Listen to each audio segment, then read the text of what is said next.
Hello, I'm Martin Lewis from MoneySavingExpert.com, and I'm absolutely thrilled to be supporting My Money Week, because teaching our young people about how money works is crucial to enable them to have a role in our competitive consumer economy, both understanding how it works from a company's perspective, but crucially being a good consumer too.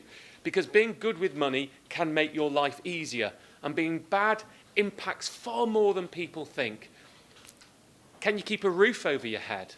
Will your family stay with you? Your mental health?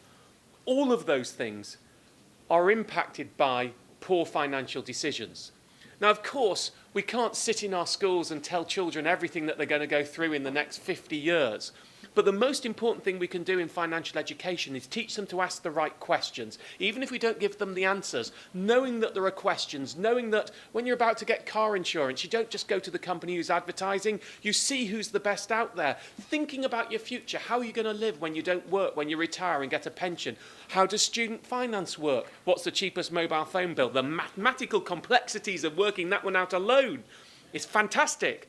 And I say it's fantastic because actually, these are the type of issues that young people think about all of the time. And if we can use those issues to engage them in subjects like mathematics, you get a double benefit. They know more about finance, but they also start to understand and appreciate the subjects they're learning in schools. Now, people do say to me sometimes, isn't this the parents' responsibility? Well, of course, that would be absolutely wonderful. And my little 3-year-old, when she's grown up, I'm going to ensure she has the best possible financial education. But of course, there are many parents out there who don't do what I do for a living. And there are many who are bad with money. And if we simply rely on parents to educate their kids about finance, then parents who aren't good with money will have kids who aren't good with money, and we will just perpetuate a problem. And that's why financial education in schools is so important. It isn't just a numbers game, though. It's about attitudes to money, understanding when it's right to borrow, when it's wrong to borrow, why we have fashion. After all, fashion is just a way of churning people to buy clothes more often.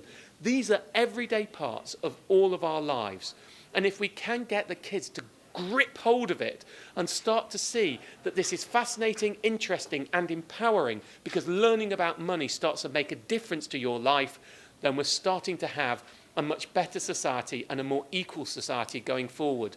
So I would ask those of you who are watching this, spread the word about My Money Week. Teachers, thank you so much for taking part. I know it's extra work, I know it's extra effort, but the things you teach them now will leave them in good stead for the next 20, 30, 40, 50 years. What you actually teach them isn't as important as teaching them to have inquiring minds and understand that there are always questions to ask, and you should go and do your research before making any decision. Thank you.